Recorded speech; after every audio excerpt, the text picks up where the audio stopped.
आजकल हमारे यंगस्टर मुख्तलिफ़ एडिक्शन में मुब्तला है। जैसे पबजी की एडिक्शन है, ऐसे ही आइस की एडिक्शन है और इसी तरीके से मोबाइल एडिक्शन और बेहयाई, उरियानी, फ़हाशी, मास्टरब्यूशन और इस तरह की दीगर वाहियात और फ़ज़ूल कामों में आज हमारे नौजवान अपना वक्त ज़ाया कर रहे हैं। आज हम जिस एडिक्शन पर बात करेंगे वो आइस एडिक्शन है। आइस का नशा इस वक्त स्पेशली तौर पर एजुकेशन सिस्टम में बहुत ज़्यादा इन्वॉल्व हो चुका है। आइस का नशा ज़हनी और जिस्मानी सेहत पर तबाहकुन असरात मुरतब करता है और इसके नुकसानात क्या हो सकते हैं। पहला नुकसान तो दिमागी नुकसान है।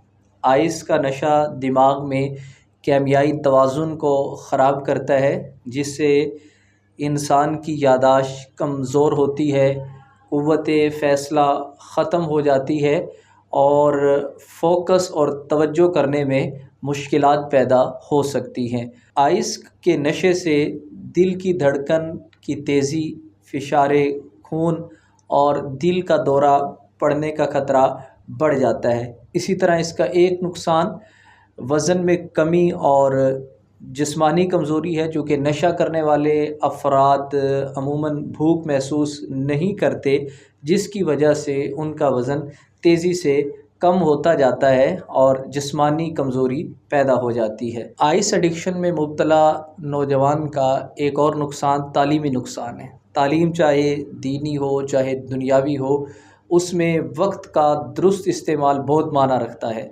ज़ाहिर बात है कि जो यंग आज आइस के नशे में मुब्तला है वो तालीम को तो टाइम नहीं दे पाएगा। इसी तरीके से आइस के नशे का एक और नुकसान वो हमारे दांतों का नुकसान है। दांत सड़ने लगते हैं, मसूड़ों के अंदर सोज़श पैदा होती है और मुंह से स्मेल आने लग जाती है। ज़हनी और इसके समाजी नुकसानात क्या हो सकते हैं। आइस के नशे से ज़हनी दबाव, डिप्रेशन है, एंग्ज़ायटी है और इस तरह की दीगर ज़हनी अमराज़ जो है वो बढ़ जाती हैं। इसी तरीके से समाजी नुकसान भी है। नशा करने वाले अफ़राद अक्सर अपने प्यारों से दूर होते हैं। अगर वो कहीं घर में बैठे भी हों तो वो ज़हनी तौर पर हाज़िर नहीं होते। माँ बुला रही है तब भी उन्हें नहीं पता कि जवाब क्या देना है। सिस्टर बुला रही हैं तब भी उन्हें नहीं पता कि हमने जवाब क्या देना है। इसी तरीके से एक और नुकसान ये है कि हमारे नौजवान आज आइस के नशे की वजह से गैर कानूनी सरगर्मियों में मुलव्विस पाए जाते हैं। जिस तरीके से चोरी है, फ़्रॉड है, डाका ज़नी है और दीगर जराइम है जो हमारे मुआशरे में तेज़ी से बढ़ रहे हैं। आइस के नशे की जो लत है, जो एडिक्शन है, ये आज के नौजवान को माली तौर पर दिवालिया कर चुकी है और बहुत सारे नौजवान इस एडिक्शन को पूरा करने के लिए घर का सामान तक बेच देते हैं।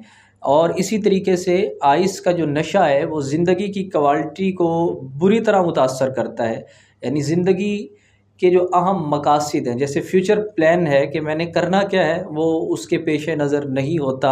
इसी तरीके से वो अपनी एजुकेशन पर फोकस नहीं कर पाता। अगर वो कहीं मुलाज़मत करता है, उस मुलाज़मत पर भी उसका फ़ोकस नहीं होता। तो इंसान की जो ज़ाती ज़िंदगी है वो इस नशे की वजह से बुरी तरह मुतासर होती है। अब हमने उन अवामिल का जायज़ा लेना है कि जिसको हम अपना कर इस एडिक्शन को छोड़ सकते हैं। फ़र्स्ट स्टेप, जो नौजवान इस एडिक्शन में मुब्तला है, अगर वो छोड़ना चाहता है तो पहला स्टेप ये है कि दिल से बुरा जाने। नदामत इंसान को अल्लाह का मुकर्रब बना देती है और अल्लाह को ये बात बहुत पसंद है और अल्लाह ये बात अपने बंदे से सुनना चाहता है कि वो ये कहे कि या अल्लाह गलती हो गई है। और अल्लाह रब्बुल इज़्ज़त को गुनहगार की आँख का आंसू बहुत पसंद है। दूसरा स्टेप ये है कि अपनी विल पावर को हम बहाल करें। शैतान सबसे पहले जिस तरीके से हमला करता है वो विल पावर वाला तरीका है कि वो उसकी विल पावर तोड़ता है और उस नौजवान को कहता है कि तू तो बच ही नहीं सकता। तो अपनी विल पावर को बहाल करें। होपलेस को, मायूसी को मैं बच नहीं सकता, इसको ख़त्म करें। आपने जिस दिन दिल से इरादा कर लिया, अज़म कर लिया कि मैं इससे बच जाऊंगा, तो उस दिन से आप बचना शुरू हो जाएंगे।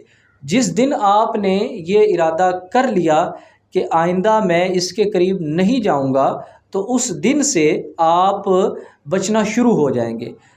और इसी तरीके से जब आपने अज़्म कर लिया, तो फिर आप चैलेंज दें, मुकर्रर करें हदफ कि मैंने 1 वीक आइस के करीब नहीं जाना। जब पूरा हफ्ता हो जाए, फिर आप इसको बढ़ाते जाएं, टाइमिंग को बढ़ाते जाएं। तो इस तरीके से आहिस्ता आहिस्ता ये जो एडिक्शन है और ये जो आपके दिमाग में डोपामिन इसका आदी हो चुका है, तो आहिस्ता आहिस्ता इसकी आदत छूट सकती है। इसी तरीके से डॉक्टरी इलाज से भी हम मदद हासिल कर सकते हैं, क्योंकि कुछ मामलात में हमें दवाओं की भी ज़रूरत होती है ताकि नशे की ख्वाहिशात को कम किया जा सके और जिस्मानी अलामात का इलाज किया जा सके। इस आइस के नशे को छोड़ने में जो सबसे अहम चीज़ है वो हमारा माहौल और फ्रेंड सर्कल है। अच्छे की सोहबत बंदे को अच्छा बनाती है, बुरे की सोहबत बंदे को बुरा बना देती है। तो अपने फ्रेंड सर्कल में, इन्वायरमेंट में वो माहौल जो आपको इस नशे का आदी बना रहा है, सबसे पहले तो उस माहौल से आप सेपरेट हो जाएं। अपने इर्द गिर्द एक सपोर्ट सिस्टम बनाएं, चाहे वो आपके दोस्त हों, चाहे वो फैमिली वाले हों। ऐसे लोगों के साथ रहें जो आपकी मदद करना चाहते हैं। इसी तरीके से रिहैबिलिटेशन सेंटर्स, हमारे यहाँ कुछ रिहेब सेंटर्स ऐसे प्रोग्राम पेश करते हैं जो आपकी जिस्मानी और ज़हनी सेहत को बेहतर करने में मददगार साबित हो सकते हैं और आप अपनी दोबारा नॉर्मल ज़िंदगी की तरफ लौट सकते हैं। तो आप इन सेंटर से रुजू करें।